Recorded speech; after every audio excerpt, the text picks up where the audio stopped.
Beggars like you deserve to suffer. The cruel insult that destroyed a waitress. People of your class don't belong in my world, and I won't allow it.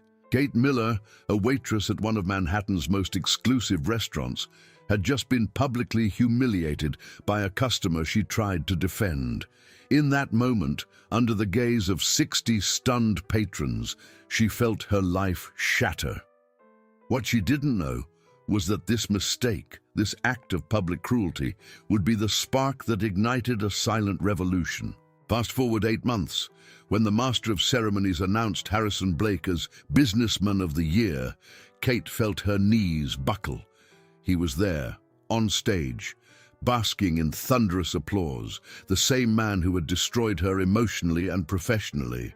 And she, invisible in her black and white uniform, was serving champagne in the audience as if nothing had happened.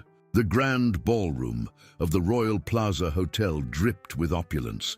Massive crystal chandeliers cast a golden glow over the diamonds of Upper East Side matrons and the Rolexes of Wall Street tycoons. The air smelled of white roses, expensive cologne, and the silent arrogance of old money. Silk gowns rustled against velvet chairs.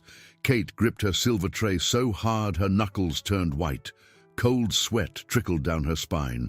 Her breath came in short, sharp, shallow gasps. 3 yards to her left, Mrs. Edith Stone, the owner of the restaurant where it all began, watched tensely, biting her lower lip.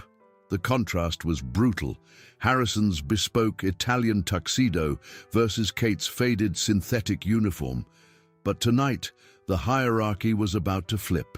Most people there saw Harrison as a business genius. Dr. Reynolds, sitting in the front row, clapped enthusiastically, oblivious to the fact that the man on stage had ruined 3 honest families to build his empire. Jenny, Kate's loyal friend and fellow server, signaled discreetly from across the room for Kate to leave through the kitchen. Terrified history would repeat itself. But this story didn't start here, under the golden lights. It started 8 months ago, when Harrison Blake screamed, "Beggars like you deserve to suffer," in front of a crowded dining room. The video went viral, 2 million views, and long before that, 15 years ago, when he destroyed Kate's father, Frank Miller, a good man who never recovered from the betrayal. To understand how Kate arrived here, holding that tray while her executioner received an award for excellence, you need to know 3 stories. The story of the humiliation 8 months ago, the story of the anonymous envelope that revealed the truth, and the story of 15 years ago when everything truly began. Subscribe now and hit the bell icon. This story is about to turn your world upside down. Don't miss a single twist. Click now. 8 months earlier, Brooklyn, New York. Kate woke up every day at 5 a.m. in her small apartment in Brooklyn. The alarm didn't need to ring. Her body knew the drill. Decades of serving tables create a specific kind of discipline. The 2-bedroom walk-up was modest, but spotless. Every object had its place. On the chair next to her bed, her black and white uniform was laid out the night before, pressed with a perfect crease. Kate was 52. She wore her graying hair in a tight, low bun. Her hands told stories of sacrifice, calloused from carrying heavy trays, scarred from hot plates and sharp knives. But her eyes, deep brown and weary, held something life hadn't managed to extinguish: dignity. She looked in the mirror every morning and repeated the phrase her father, Frank, used to say, "Honest work is nothing to be ashamed of, Katie." At the Sapphire Room, a bastion of fine dining in Midtown Manhattan, Kate was a legend, the server who never made a mistake. 15 years without a single formal complaint. She memorized everything. Table 7 always wanted sparkling water with lime. Table 12 preferred their Cabernet at exactly 65 degrees. This precision was her pride, but it was also her flaw. Kate was stubborn, rigid. When she thought she was right, she didn't yield, and she never, ever accepted charity. When Mrs. Stone offered a loan for her daughter Alice's tuition years ago, Kate refused. She managed alone, always alone, because asking for help meant owing a debt, and debt was a weakness she couldn't afford. Kate was 37 when her father died. Frank Miller, a man who smiled easily and believed in handshakes. He owned a small import business, nothing grand, just enough to live with his head held high, until an investor convinced him to expand. Contracts were signed, money was leveraged, and then silence. Bankruptcy. Frank lost everything in 6 months. The business, the house, the will to live. Kate was 5 months pregnant when she found him. He left no note, only silence. She never trusted men in suits again. The corporate world was a minefield, and she learned to walk far around it. But Kate had a secret dream. Every night she opened the drawer of her nightstand. Inside, an old black and white photo. Frank, standing in front of a small diner, his first business, a simple place serving coffee and grilled cheese. Kate wanted to open something similar, a small cafe. Honest. Frank's place. She had a notebook where she sketched layouts, wrote down muffin recipes, and calculated costs. But the money was never there. Next to the photo, wrapped in tissue paper, sat a white porcelain cup with a gold rim. The only thing left of her father's business. Kate would hold it at night, feeling the cold weight of the porcelain, dreaming of a future that felt impossible. It was a rainy Tuesday in March when Harrison Blake first walked into the Sapphire Room. Kate remembered because it was Fresh Seafood Day. He arrived alone, navy blue suit, no tie, polite. He asked for the daily special. Kate recommended the sea base. He trusted her. He ate slowly, savoring every bite. At the end, he left a 30% tip. Generous, unusual. The following week he returned, same table, right corner, facing the window. He asked Kate to choose for him. She suggested the mushroom risotto. He loved it. The third time, Harrison called her by name. "Kate, how was your day?" She was startled. Customers rarely asked. But she answered. It was long, as always. He smiled, a smile that reached his eyes, not just his mouth. Kate began to lower her guard, inch by inch. On his 5th visit, Harrison arrived early. The restaurant was nearly empty. He struck up a conversation while Kate set the next table. "How long have you been doing this?" 15 years, sir." "Did you always want to do this?" Kate hesitated. She looked around. Jenny was in the kitchen. Mrs. Stone was in her office. She sat down for 30 seconds and she told him about the cafe, the small dream. Harrison listened, truly listened, no phone in hand. When she finished, he said something that disarmed her. "Dreams like that deserve to happen." She laughed nervously. "Dreams cost money, Mr. Blake." He shook his head. "Call me Harrison, and money is just a tool. You have something more important. You have the story." 2 weeks later, Harrison made the offer. He slid a business card across the linen tablecloth. "I know investors, Kate. Serious people. I can make Frank's place happen in a year." She picked up the card. The temptation was physical, dizzying. But then the image of her father surfaced, the handshake that became a betrayal, the promise that became ruin. Kate slid the card back. "Thank you, Harrison, but I need to do this on my own." He frowned. "Why?" "Because debts have a price, and I pay my own bills." Harrison pocketed the card slowly. "I understand, but one day, Kate, one day you'll have that cafe. I guarantee it." Kate smiled. For the first time in 15 years, she believed a man in a suit. The Sapphire Room wasn't just a restaurant, it was a social theater. Kate had learned to read the room like sheet music. She knew when a customer was about to complain just by how they held the menu. She knew when a couple was in crisis by the heavy silence between courses, and she knew, above all, her place in that invisible hierarchy. Servers were elegant ghosts, present but imperceptible, efficient but mute, Mrs. Stone repeated it often. The client doesn't want your life story. They want their dinner served hot. There were unwritten rules. Never contradict. Always smile, even when insulted. Except that some men thought a tip bought prolonged eye contact. Swallow the small daily humiliations. The lawyer snapping his fingers. The socialite treating her like furniture. Kate understood the game, but she refused to play it completely. She smiled when necessary, but she kept her spine straight. She looked them in the eye. Because dignity, Kate had learned, is not negotiable, not even for a 50% tip. Kate began to notice subtle changes in Harrison, small cracks in the armor. One Thursday, he arrived late, stressed. He took 3 calls during dinner, his voice rising as he spoke of liquidation and toxic assets. When Kate served coffee, he was tense, jaw clenched. "Is everything okay, Harrison?" she asked. He answered sharply, "Fine." She recoiled. Something had shifted. The next week, Harrison returned, but he wasn't the same man. His posture was different, arrogant. He arrived with 2 associates. He treated the new busboy with disdain. "Not like that, kid. Do it right." Kate watched from the kitchen. Jenny whispered, "Your friend is in a mood." Kate nodded but didn't comment. Maybe it was a bad day. Maybe the pressure of Wall Street. She wanted to believe that. She needed to believe it, because the alternative was admitting she was wrong, that she had trusted too quickly. And Kate hated being wrong.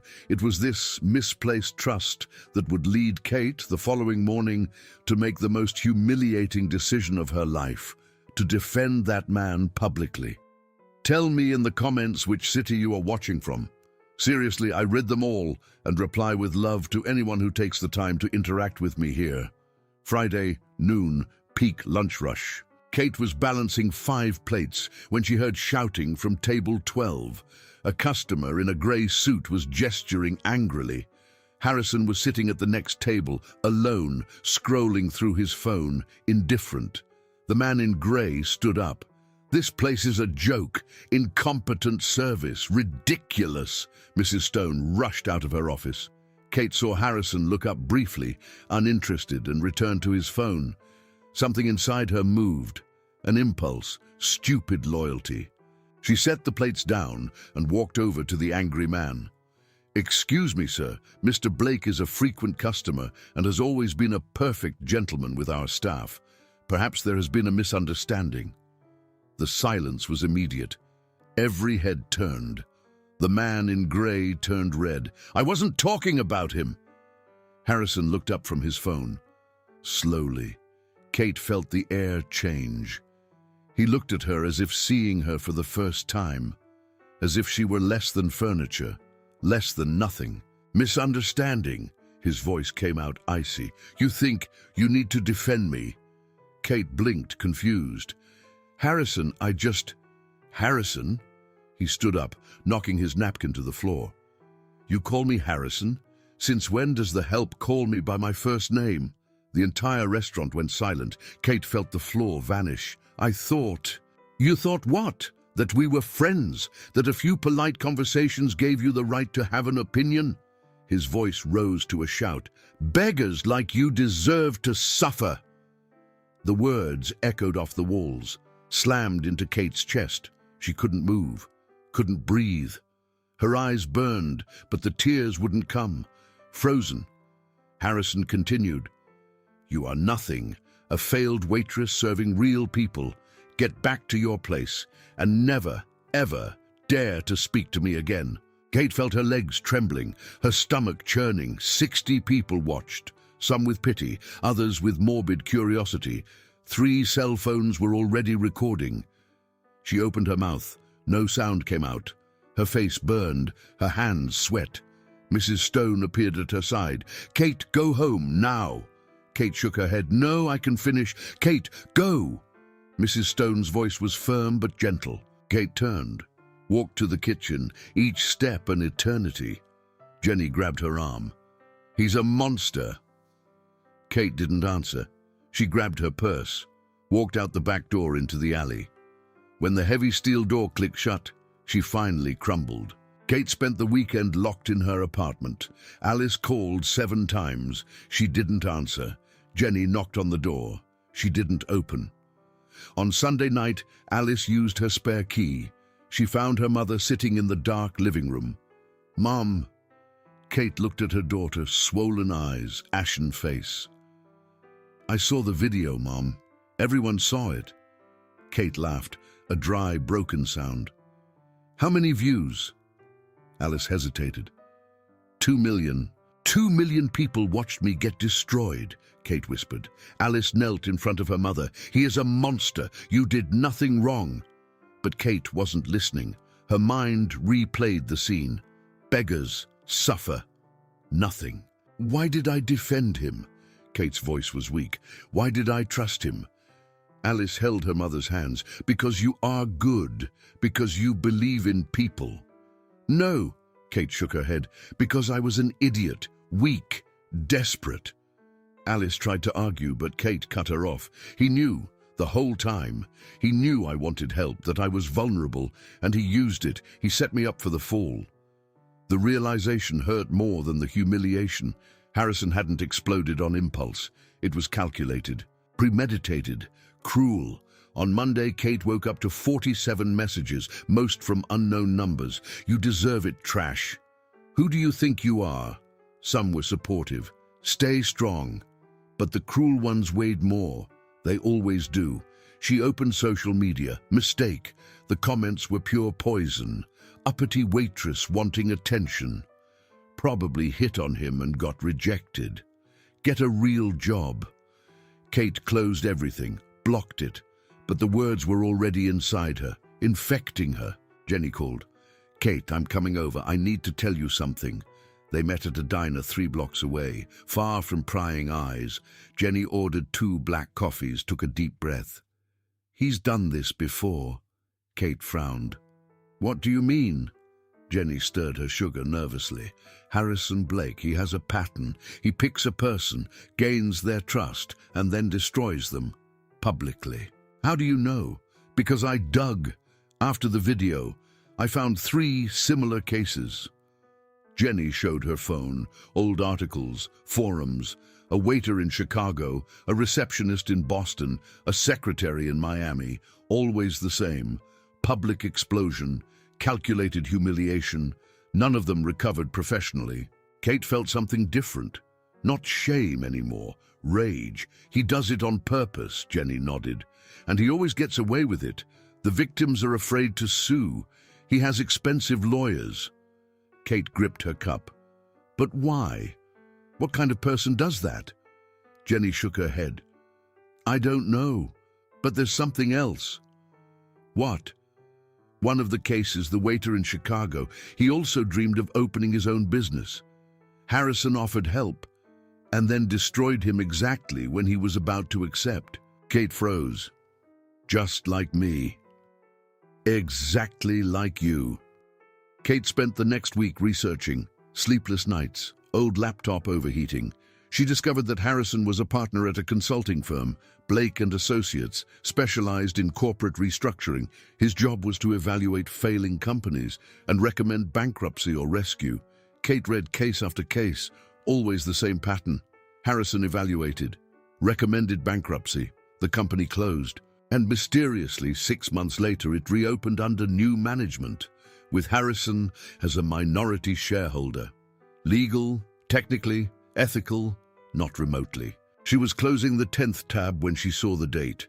15 years ago, Miller Imports. Kate stopped breathing, clicked. The article was short. Small family business files for bankruptcy after consultancy recommends liquidation impossible to avoid. Owner, Frank Miller, declined to comment. At the end of the text, 1 line. Consultancy responsible, Blake and Associates. Kate read it 3 times, 4, 5.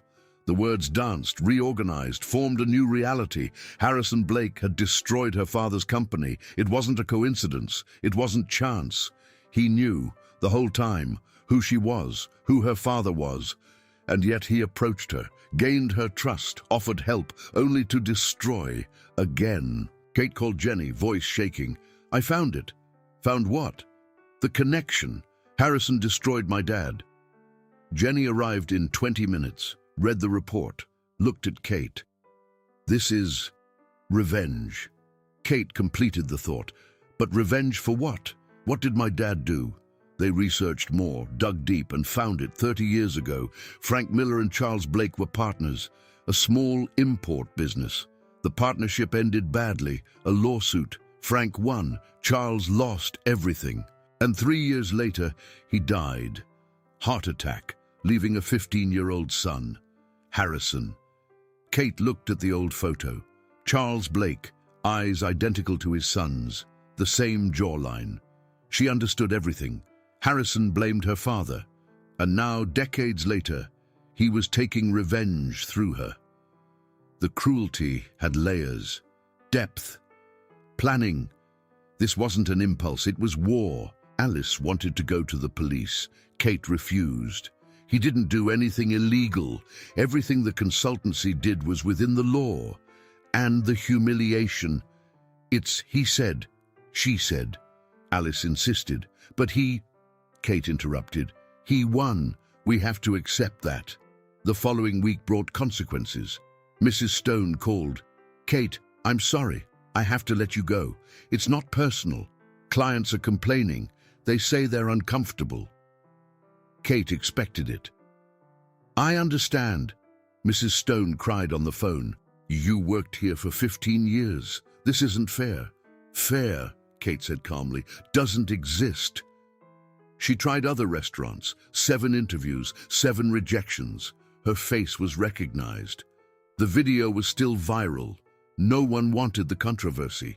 Kate burned through her savings in 5 weeks. Alice offered money. She refused. Jenny offered to split rent. She refused. The pride was still there, even destroyed, especially destroyed. It was on a rainy Thursday that the envelope arrived. No return address. Inside, old newspaper clippings and a blue folder. Kate opened it with trembling hands. Documents from 15 years ago. A consultancy report on Miller Imports, signed by Harrison Blake. But there were handwritten notes in the margins. Recommend immediate bankruptcy. Company viable, but the objective is different. Personal vendetta against Frank. My father deserves justice. Kate read it 5 times. This was a confession, proof that the destruction was intentional, personal, criminal. Jenny came running when Kate called, looked at the documents. "This changes everything. We can sue him, expose him." Kate looked at the folder. "Who sent this?" "I don't know, but someone wants you to have it." Alice walked in, saw the papers. "Mom, this is..." She didn't finish. Kate completed it. "It's my chance." "For what?" "To make him pay." Jenny touched her shoulder. "Kate, you're going to..." But Kate interrupted. "I'm going to investigate. I'm going to find out everything. And then I'm going to destroy him like he destroyed me."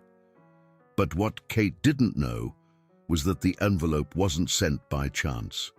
And in the coming weeks, she would discover that the truth was much darker than she imagined. Kate spent the next few days transformed. Shame gave way to determination. She set up a makeshift office at her kitchen table. Documents spread out, laptop open, notebook with scribbles. Jenny became her partner in investigation. Every afternoon, after her shift at the Sapphire Room, she showed up with updates. It was Jenny who found the 3rd case, a woman named Patricia, hotel manager in Miami, 10 years ago. Story almost identical. Harrison frequented the hotel for months, bonded with Patricia, offered a partnership in a new venture, and then, in a meeting with investors, publicly humiliated her, called her incompetent, desperate, untrustworthy. Patricia tried to sue, lost. Harrison's lawyers were better. She never worked in hospitality again. Now she sold cosmetics door to door. Jenny got the number. Kate called. The voice that answered was tired.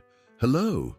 Patricia, my name is Kate. You don't know me, but I know who you are." The voice hardened.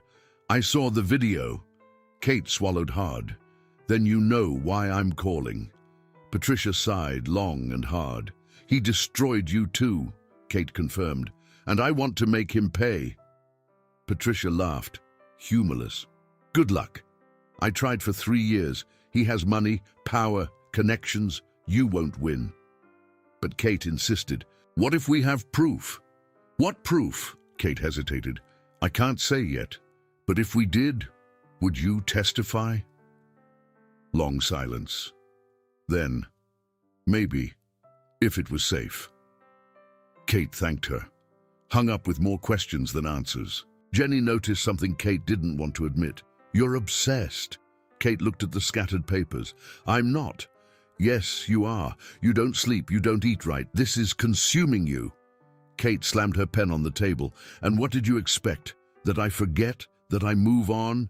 He destroyed my dad, Jenny, and then he destroyed me. This isn't obsession, it's justice. But Jenny shook her head. Justice doesn't keep you awake at night. Revenge does. Kate stopped, looked at her friend. Then let it be revenge. He deserves it. The investigation revealed more. Harrison had a company registered under a different name, HB Holdings. 37 companies saved in the last 15 years. Kate and Jenny checked every single one. The pattern was crystal clear. Evaluation, bankruptcy recommendation, closure, and 6 to 12 months later, reopening with new partners. Harrison always among them, always profiting, always legally clean, but morally rotting. Kate needed to understand the man, not just the crimes, but the why. She found an old interview in a business magazine. Harrison spoke about his father. Charles Blake was a brilliant man, he said, visionary, but naive, trusted the wrong partner, was betrayed, lost everything, and died of a broken heart. Harrison was 15, had to drop out of private school, work delivering pizzas, watch his mother clean houses. The humiliation shaped him, transformed pain into fuel, and he decided never to be a victim again. Kate read it 3 times, started to understand. Her father had indeed sued Charles, won in court, kept the company. Charles left with nothing. From Harrison's point of view, Frank Miller was the villain, the thief, the destroyer of families, and Harrison had spent 30 years planning revenge, first destroying the company. Then, when he found out Frank had a daughter, destroying her too. Understanding didn't bring forgiveness, but it brought clarity. Harrison wasn't a psychopath without a motive. He was a wounded son turned monster. His pain was real, but that justified nothing. It didn't erase the cruelty, didn't bring Kate's father back, didn't heal scars. If anything, it made it more tragic. 2 dead fathers, 2 destroyed families, an infinite cycle of revenge. Kate showed the interview to Alice. Her daughter read it in silence, then said something Kate didn't expect. He's right about Grandpa. Kate's eyes went wide. What? Alice pointed to the text. Mom, Grandpa sued his partner, won everything, left the man destitute. That's not... Kate interrupted. That doesn't justify anything. Alice raised her hands. I'm not justifying. I'm saying the story has 2 sides. Kate felt anger rise. His side is cruel revenge. Grandpa's side was survival. Alice stayed quiet, then whispered, Was it? The question hung in the air. Kate didn't sleep that night, replaying memories. Her father was a good man. She knew that. But was he a perfect man, innocent in everything? She had never questioned it, always assumed Frank was the victim. But what if there was more? What if the lawsuit had been unfair? What if Charles really deserved part of the company? The doubt was a knife, cutting from the inside. Jenny brought news the next day. The video had a new life. Someone made a montage, images of Kate serving, voice of Harrison shouting, dramatic music, 3 million views in 2 days, comments exploding, half supported Kate, half crucified her. The polarization was violent. Those who supported cursed Harrison. Those who attacked said Kate provoked him, that women like her wanted attention, that she should be grateful for the tip and shut up. Kate read the comments masochistically. Each attack was a punch. Each support was temporary relief. But the weight of public judgment was crushing.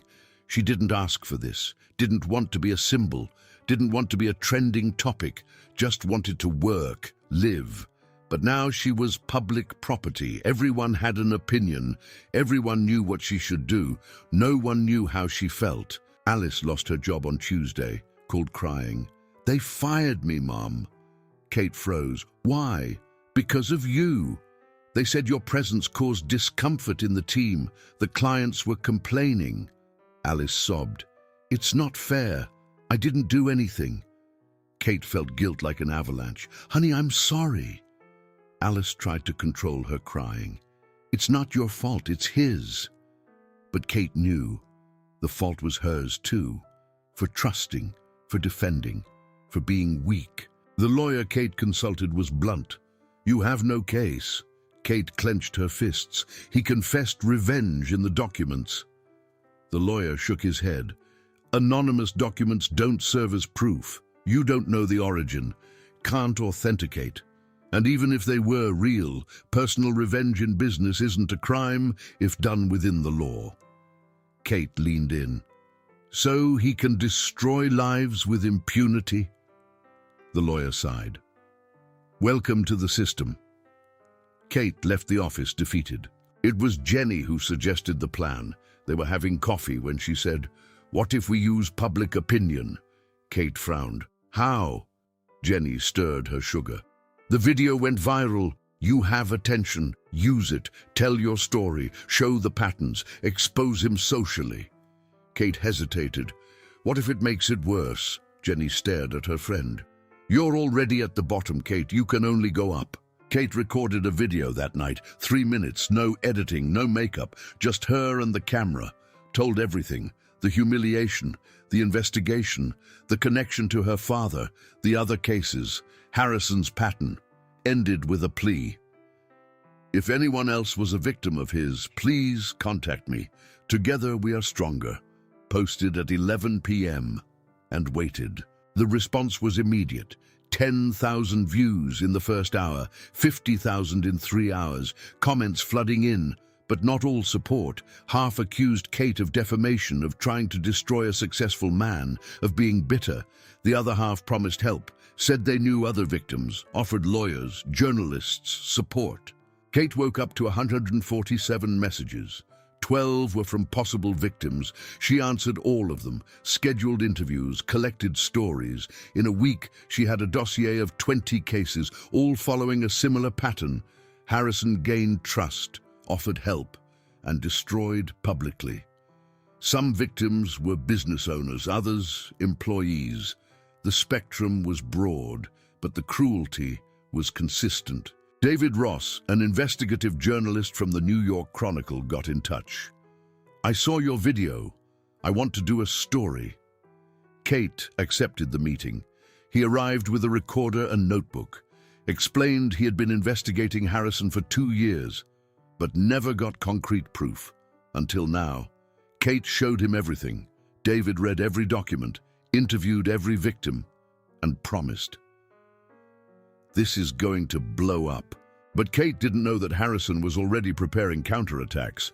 His lawyers sent a cease and desist, lawsuit for defamation, moral damages, $5 million. Kate read the document shaking. Jenny held her hand. "He's scared. That's why he attacks." Kate nodded, but the fear was there. Real. Palpable. David's story came out on a Wednesday. Front page, businessman accused of systematic pattern of humiliation and manipulation, 20 victims, 15 years of cases, documents showing personal vendetta. The backlash was national. TV shows commented. Social media exploded. Harrison gave an interview denying everything, called victims opportunists, said success attracts envy. But the tide was turning. It was then that Kate received an unexpected call. Harrison's secretary, nervous voice. "He wants to meet with you." Kate went silent. "Why?" "I don't know, but he says it's urgent," Kate thought. Consulted Jenny, Alice, David, all said no. But something inside Kate needed to look him in the eye, understand, confront. She accepted. The meeting was set for Saturday, a neutral cafe, public, safe. Kate arrived 15 minutes early. Harrison was already there. Black suit, no tie, looked tired. She sat down. Neither spoke for 30 seconds. Then Harrison broke the silence. "Your father destroyed mine." Kate didn't blink. "And you destroyed mine." Harrison nodded. "Touché." They looked at each other.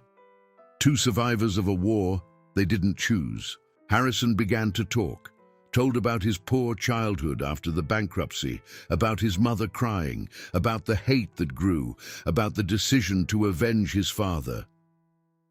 Kate listened, then said, "Your father and mine were partners. They fought. It went to court. My father won legally." Harrison laughed bitterly. "Legally, as if that means just." Kate leaned in. "And was your revenge just, destroying an innocent family?" Harrison looked down. "No, it wasn't." Silence returned. Heavy, loaded. Kate asked, "Why did you call me here?" Harrison looked up. "Because I want to stop." "Stop what?" "Everything. The war, the lawsuits, the hate." Kate crossed her arms. "And what do you want from me?" Harrison took a deep breath. "Forgiveness." Kate felt a river of emotions, anger, sadness, exhaustion. "You destroyed my life, I know. You took my job, my dignity, I know. And now you want forgiveness." Harrison nodded. Kate stood up. "It took 30 years to build this hate. Don't expect me to undo it in 30 minutes. Kate left. But the conversation stayed, spinning, hammering. Harrison wanted peace, but she wanted justice. Were they the same thing? She didn't know anymore. Mrs. Stone called on Monday. "Kate, I need to tell you something." Her voice was different, anxious. "What?" "Harrison Blake is going to be honored as Businessman of the Year." "When?" "In 2 weeks. Ceremony at the Royal Plaza." Kate felt her stomach turn. Honored. After everything. Mrs. Stone continued. "And there's more. They need extra wait staff for the event. I thought of you." Kate stayed quiet. Processing. "You want me to serve at the ceremony where he receives an award?" Mrs. Stone hesitated. "I know it's a lot, but the pay is triple and what? And maybe it's your chance." "Chance for what?" "To confront him, publicly, like he did to you." Kate thought. The irony was perfect. The symbolism, poetic. She would serve on the night of his triumph. But this time, armed with truth, with witnesses, with a voice. "I accept," Mrs. Stone sighed, relieved. "I knew you would." Kate hung up, called David. "I need you at a ceremony in 2 weeks." He understood immediately. "I'll be there." But Kate didn't know that Harrison was already preparing his final move, and in 72 hours, everything would fall apart for good. Thousands of people are watching this video, many from your city. Leave your city's name in the comments and find out who your neighbors are. 3 days before the ceremony, everything collapsed. Kate woke up to a message from David, urgent call. She called back with a bad feeling. David answered, voice tense. "Kate, the documents." "What?" "They disappeared from my file." Kate sat up in bed. "What do you mean, disappeared?" "Someone broke into my apartment last night, took only the documents about Harrison. Nothing else. It was him." David took a deep breath. "I can't prove it. But yes, Obviously, it was him. An hour later, Patricia called, voice trembling. "I can't testify." Kate felt panic rise. "Patricia, you promised." "I know, but I got a visit. 2 men in suits. Said if I talk, they'll reopen an old lawsuit against me. Destroy me for good. I'm sorry, Kate, but I have kids. I can't risk it." The line went dead. Kate tried to call back. Number blocked. The other victims followed, one by one. Calls of apologies, veiled threats, justified fear. In 6 hours, Kate lost every witness. The dossier that took weeks to build turned to dust. Harrison had moved his pieces with surgical precision, destroying evidence, silencing voices, ensuring that when Kate confronted him, it would be her word against his, and he had power, money, credibility. She had nothing. Alice was hospitalized on Thursday. Anxiety attack. Kate rushed to the hospital, found her daughter pale, shaking, hooked up to machines. "Mum, I can't take it anymore." Her voice was weak. The bills, the looks, the comments. Alice started to cry. "I lost everything because of you." The words were a dagger. Kate held her daughter's hand. Alice wouldn't look at her. "I just want this to end." Kate left the room, leaned against the corridor wall, and for the first time in weeks, allowed herself to completely break down. The tears came violently, shaking her whole body. Kate slid down the wall until she was sitting on the cold floor. Couldn't breathe right. Chest tight, hands shaking uncontrollably. Every sob was physical pain. She pulled her legs to her chest, hugged her knees, and cried like she hadn't cried since her father died. Cried for her hospitalized daughter, for the lost job, for the shattered dignity, for the life she had and didn't have anymore. Cried because she was alone, isolated, defeated. Harrison had won. He was right.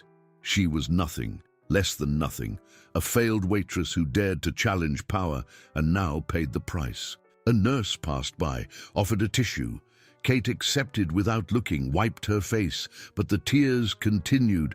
There was no control anymore, only surrender, the kind of crying that empties you, breaks you, admits defeat. Kate stayed there for 20 minutes, maybe 30, lost track. When she finally stopped, she was empty, hollow. Nothing inside but exhaustion. Kate went home at 11 p.m., apartment dark, silent. She sat on the sofa without taking off her shoes, stared at the ceiling, and started telling herself all the truths she had avoided. You were a fool, trusted too fast, saw what you wanted to see, ignored signs, and now you lost everything. Your daughter is sick because of you. Your pride destroyed you both. You are not a heroine, not a fighter, just a stubborn woman who doesn't know when to stop. Kate closed her eyes. The words continued, relentless. You think confronting him will change anything, that justice will happen? You are naive.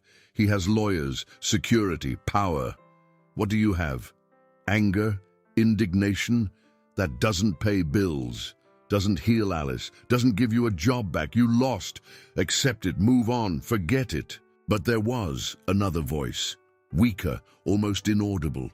The voice that sounded like her father. If you give up now, he wins completely. Not only destroyed you, but broke you, made you accept that you don't matter, that you don't deserve dignity, that you should stay quiet. Kate opened her eyes. Her father's voice continued, You were always stubborn, since you were a kid. I taught you that honest work is no shame, but I also taught you that cowardice has consequences. And staying quiet in the face of injustice is cowardice. Kate stood up, walked to the bedroom, opened the drawer, took the porcelain cup, held it to her chest, and for the first time understood. Her father didn't kill himself just because he lost money.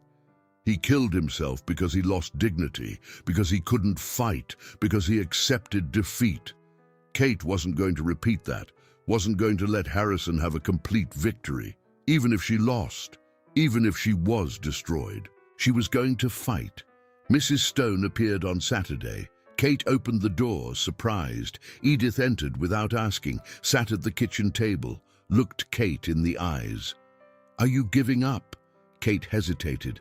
I don't know. Edith shook her head. Yes, you do. You're just scared, and you have reason to be. Kate sat down. Why did you come? Edith interlaced her fingers. Because I worked with you for 15 years. Watched you take daily humiliations, rude customers, impossible situations. And never, not once, did you lose your dignity. Edith leaned in. Dignity isn't in never falling, Kate. It's in how you get up. Your father fell and couldn't get up. But you aren't him. You are stronger. Kate felt tears return. I don't feel strong. Edith smiled. Strong isn't who doesn't feel fear. It's who feels it and acts anyway. Kate wiped her eyes. What if I fail? What if Harrison destroys me for good? Edith held her hand. Then at least you tried. At least you fought. And that, dear, is worth more than an easy victory. Kate remembered something. Jenny was also humiliated by a powerful man years ago. And she got up, got a new job, rebuilt her life, didn't let shame define her. Kate always admired that. Her friend's resilience, the capacity to turn pain into strength. If Jenny could do it, why couldn't she? Edith continued. Your father said the truth always comes to light. He was right, but truth needs a voice. And you have a voice, Kate. Strong, clear, important. Don't let Harrison silence it. Kate took a deep breath. You think I should go? To the ceremony? Edith nodded. I think you've already decided. You just need courage to admit it. Kate looked at her father's cup on the shelf. You're right. I'll go. Kate passed Sunday planning. She had no more documents, no witnesses, no proof, but she had a story, and a story told with truth and emotion was a powerful weapon. She wrote a speech, 3 minutes, concise, direct, emotional, telling everything, the humiliation, the revenge, the pattern, the silenced victims. Read it 20 times, memorized every word, every pause, every emphasis. Jenny brought a clean uniform on Monday, ironed by hand, with care. Kate thanked her. Alice called from the hospital. Mom, I heard you're going. Be careful, Kate promised. Honey, when I come back, everything will be different. For better or worse, but different. Alice hesitated. I love you, Mom, even mad, even scared. I love you. Kate felt her heart squeeze. I love you too, more than anything. David called Tuesday. Got a new camera, smaller, discreet. I'll film everything. If Harrison tries anything, we'll have a record. Kate thanked him, but knew a camera wasn't real protection. It was just a witness. If Harrison wanted to destroy her again, he would, with or without filming. But at least this time it would be her choice, not an ambush. It would be a confrontation, not a humiliation. Kate spent Wednesday in silence, meditating, preparing mentally, visualized the scene, the hall, the people. Harrison on stage, her interrupting, speaking her truth, his reaction, the other's reaction, all possibilities, best case, worst case, probable case. In all of them, she maintained dignity, spoke clearly, didn't scream, didn't cry, just told. Simply, honestly. On Thursday, Kate prepared everything. Uniform hung, shoes polished, hair tied back, speech in pocket, looked in the mirror, saw a 52-year-old woman, tired, marked, but standing, still standing. And that, she realized, was a victory in itself. Harrison tried to break her and didn't succeed completely. There was still a spark, small, but alive. And it was then that Kate did what no one expected, called Harrison's secretary, accepted working the ceremony, confirmed presence. The final confrontation was about to begin, and this time, one of the two would leave destroyed. But Kate didn't fear destruction anymore.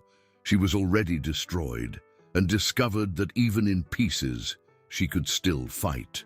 The entrance of the Royal Plaza was illuminated like a cathedral. Kate arrived through the service door at 7 p.m., uniform impeccable, hair tied, hands steady, at least outwardly. Inside, a hurricane, but she learned to hide, 15 years of service teach control. Deep breaths, measured steps, focused gaze. Kate entered the kitchen and received instructions. Tables 1 through 15, champagne, canapes, smiles, silence. The main hall was a spectacle. Baccarat crystal chandeliers, 3 tons each, Italian marble floor, tables with French linen tablecloths, floral arrangements of white orchids, everything planned to impress, to show power. Kate took the first tray. 12 glasses of Dom Perignon, $30,000 in drink in the palm of her hand.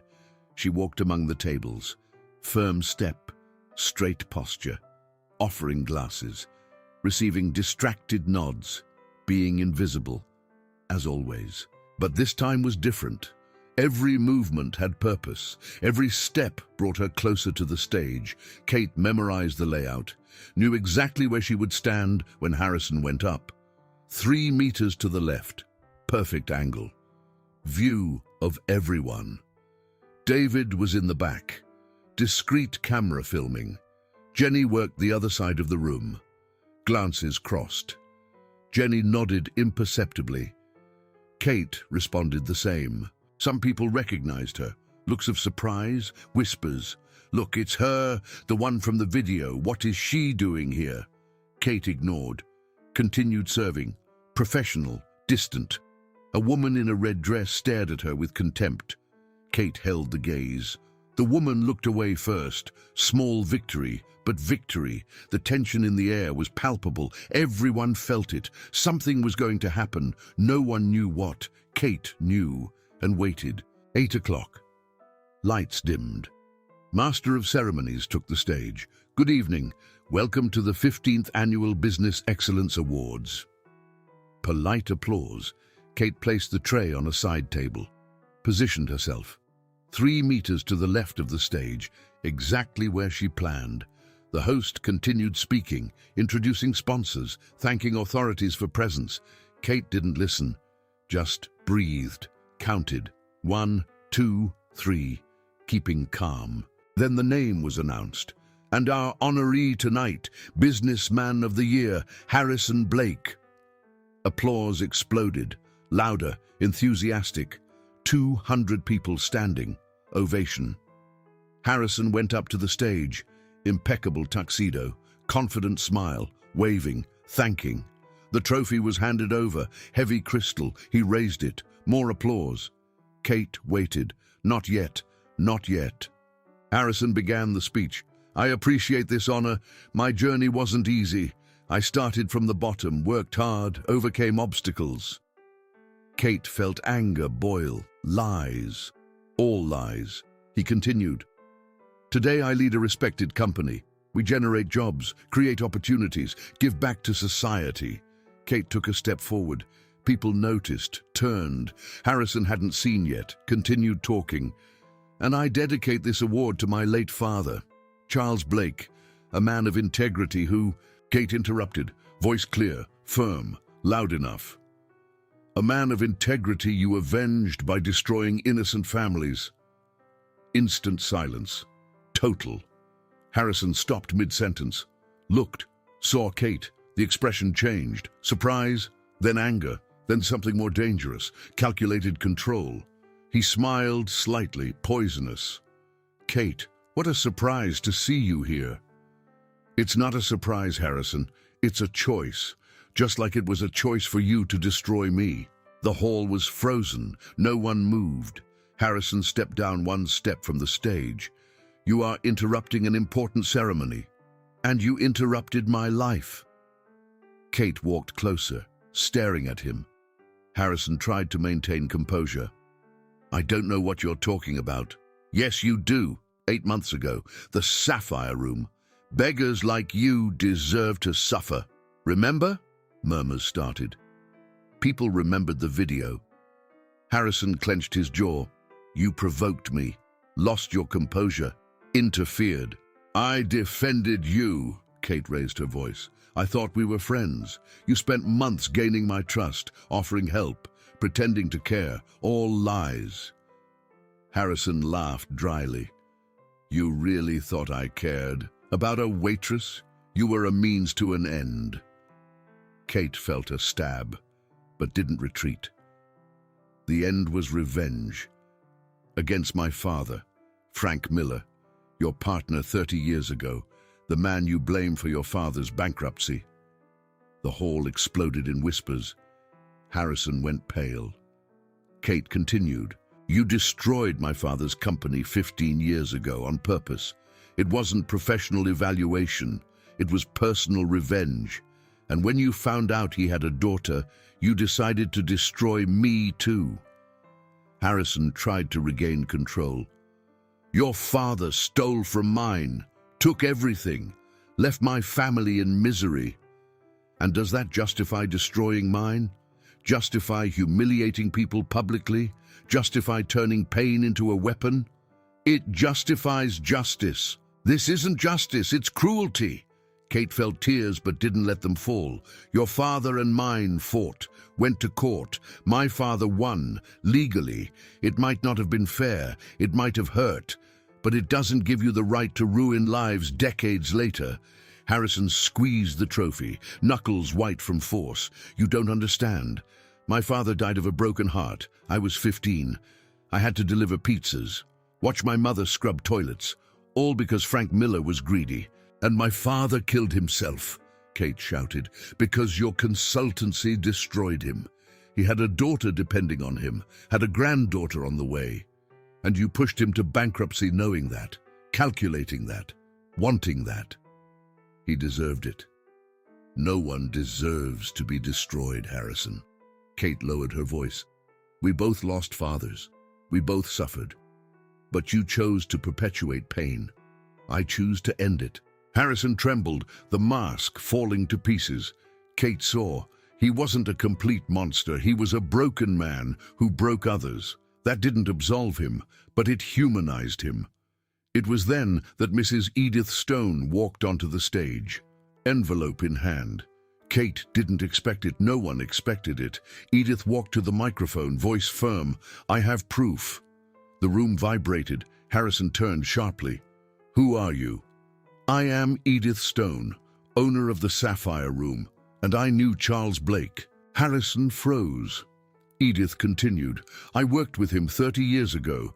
I was his secretary and Frank's. I was there when the partnership ended. I saw everything. She opened the envelope, took out documents. Charles and Frank were friends, brothers in spirit. Their business grew, but Charles made risky investments without consulting Frank. Lost both their money. Frank found out, sued to save what was left. Won. Because he was right. Charles made a mistake. He admitted that to me before he died. Harrison shook his head. Lie. Edith showed a handwritten letter, shaky handwriting. This is a letter from your father to me. 2 days before he died, he writes, Edith, my son can't know, but I messed up. Frank tried to save me. I refused help out of pride. And now I lost everything. Don't let him blame Frank. The fault is mine. She handed the letter to Harrison. He read it, hands shaking, eyes filled, the mask shattered completely. He fell to his knees. The trophy fell, crystal shattering on the floor. Absolute silence. Kate looked, felt something unexpected, not triumph, sadness, pity. Harrison was a monster, but he was also a victim. Of a lie he created himself, of hate he fed for 30 years, of revenge that destroyed himself as much as the others. Journalists present started taking photos, asking questions. Security tried to control. Harrison was escorted out, stumbling, broken. The hall exploded in conversations, opinions, judgments. Kate just stood there, exhausted, empty, victorious, maybe, but without the taste of victory. Mrs. Stone stepped down from the stage, hugged Kate. You were brave. Kate rested her head on her shoulder. I don't feel brave. I feel tired. Courage doesn't exclude fatigue.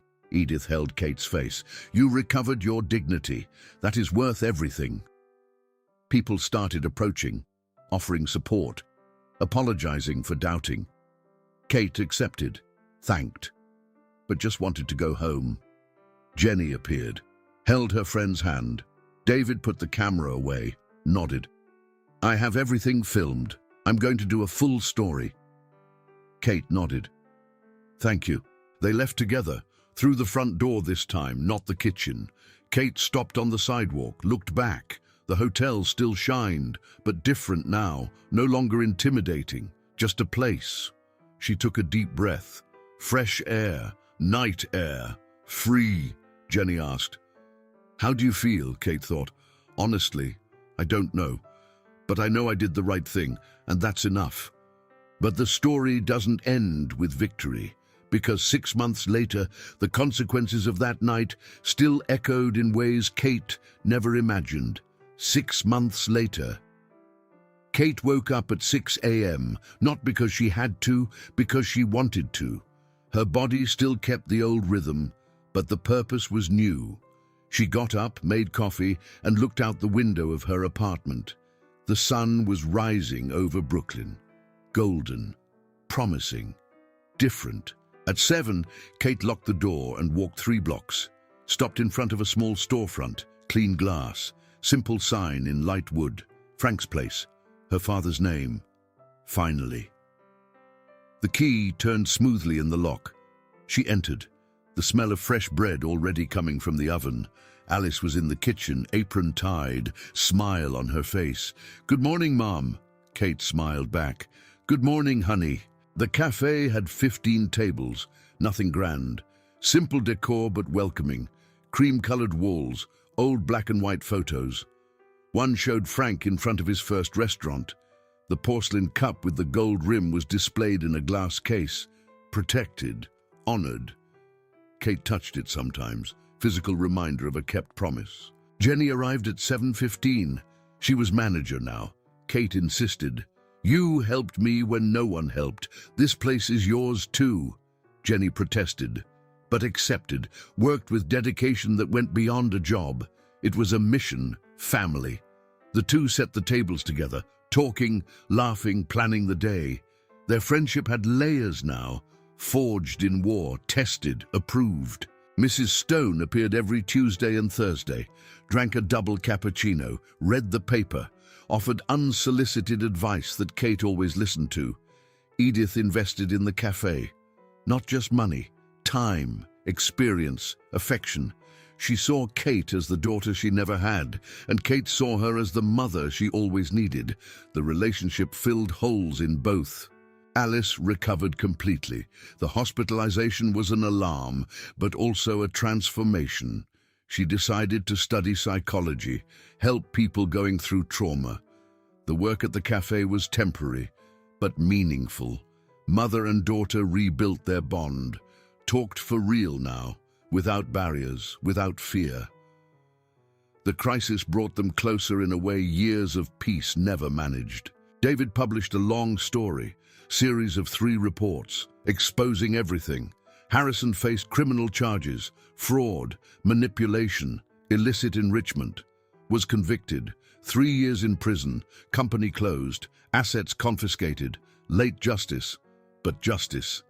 Kate didn't feel pleasure in it, just closure. The monster was caged, couldn't hurt anyone else. Harrison wrote a letter from prison. Kate received it in the 2nd month, hesitated, opened, 3 handwritten pages, asking forgiveness, explaining pain, recognizing error. At the end, a line marked her. You showed me that revenge destroys the avenger. Thank you for that. Kate didn't reply, but kept the letter. Maybe one day. Forgiveness didn't need to be immediate. Could be a process, a journey. The cafe prospered, didn't make anyone rich, but paid bills and, more importantly, gave purpose. Customers appeared not just for coffee, but for atmosphere. Kate created a space where people were seen, heard, respected. Some came from the video, knew the story, congratulated courage. Kate thanked humbly, others knew nothing, just liked the vibe. Kate preferred that. Didn't want to be defined by trauma, wanted to be known for rebuilding. Kate changed inside, in ways only she noticed, accepted help now. When Alice offered to cover a shift, she accepted. When Jenny suggested a menu change, she considered. The walls had fallen, not completely, but enough. Enough to let light in. On a Saturday morning, a man in a suit walked in. Kate froze for a second. The instinct was still there, but she breathed, smiled. "Good morning. Can I help you?" The man looked at the menu, asked for coffee with milk and toast. Sat down. Kate prepared. Served. The man tasted, looked at her. "This is the best coffee I've ever had." Kate smiled. "Thank you. My father's recipe." The man nodded. He must be proud. Kate felt warmth in her chest. "I hope so." When the man left, he left a generous tip and a note. "Thank you for existing. This place is special." Kate read it 3 times, folded it carefully, kept it with other notes she collected. Small victories, small validations, reminders that rebuilding was possible, that dignity survived everything. Kate was wiping a table when Alice shouted from the kitchen, "Mom, come see!" She went. Alice pointed to a tablet. Online news. Harrison Blake launches reparation program for victims of abusive practices. Kate read, Harrison created a fund with what was left of his money to compensate people he destroyed, didn't erase the past, but recognized it, tried to fix. Kate felt something complex, not forgiveness, but recognition that people could change, even monsters. Jenny appeared beside her. "What do you think?" Kate sighed. "I think pain can teach, if we let it." Harrison learned the hard way. Alice agreed. "And you too, Mom." Kate looked at her daughter, at Jenny, at the cafe around. "We all learned." In the afternoon, Kate sat at the same table where she always sat, same one her dad sat at in the old restaurant. Photo showed that. She prepared coffee, poured into the porcelain cup, the one with the gold rim, drank slowly, savoring. The sun came through the window, illuminated rising steam, created tiny rainbow, poetic, perfect. Kate thought about the journey. 8 months since humiliation, 6 since confrontation. Every day since then was a choice. Get up or stay down, fight or quit, rebuild or surrender. She chose the hardest option always, and it was worth it. Not because she now had a cafe, but because she now had peace. Not perfect, not complete, but genuine. Stories like Kate's happen every day. Women are disrespected, humiliated, underestimated, especially women who dare to occupy spaces, who dare to have a voice. The temptation is to shut up, lower head, accept unfair treatment as inevitable. Kate could have done that. No one would judge her, but she chose differently, chose dignity over comfort, truth over silence. And by doing that, didn't just save herself, inspired others. The lesson isn't that revenge is worth it. It isn't. Harrison proved that. The lesson is that dignity is unbreakable, can be tested, attacked, questioned, but not destroyed. Not while you choose to keep it. Kate lost job, reputation, peace, but never lost dignity. And that in the end allowed rebuilding. Women carry invisible burdens, judgments, expectations, small and large humiliations. Society teaches that complaining is weakness, that accepting is strength. But Kate learned the opposite truth. Accepting injustice is surrendering. Confronting even with fear is real strength. Doesn't matter age, doesn't matter position. Every woman deserves respect. Every woman has right to dignity. And every woman, when necessary, can be a warrior. And you? Have you ever been disrespected at work by someone who thought they were superior? Have you felt your dignity was tested and almost gave in to the despair of silencing to survive? Share your experience in the comments. Your words might be exactly what another woman needs to hear today, to not give up on herself, to remember she isn't alone. Subscribe, leave your like. Next week, story of a woman who discovered her husband's betrayal, but the truth behind it was even more shocking. Remember, your dignity is unshakable. No one can take that from you. See you soon.